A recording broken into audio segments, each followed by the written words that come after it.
Good morning everyone, তোমরা সবাই কেমন আছো অবশ্যই বলো। আমি কিন্তু আজকে খুব বেশি ভালো নাই, কারণ আমার মা এতদিন ছিল আমি কিন্তু খুব ভালো ছিলাম। মা চলে যাচ্ছে আর আমার মনটা কিন্তু খুব খারাপ হয়ে যাচ্ছে। দেখো দেখো আমার মা কিন্তু 5টার সময় উঠে স্নান দান করে রেডি হয়ে গিয়েছে। তারপরে আমি উঠেছি।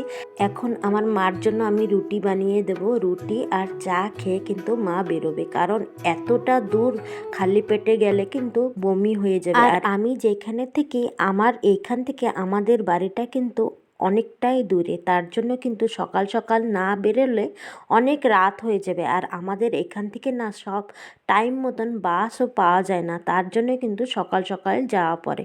দেখো আমার মা যেতে যেতেই কিন্তু সঙ্গে সঙ্গে বাস চলে এসেছি। একটু মার সাথে থাকতেও পারি নাই, খুব খারাপ লাগছিল জানো তো। কি করব, বাড়ি তো যাওয়াও লাগবে। এই তো আমার মা কিন্তু বাসে উঠে পড়েছে, আর এইটাই কিন্তু এইখান থেকে লাস্ট বাস।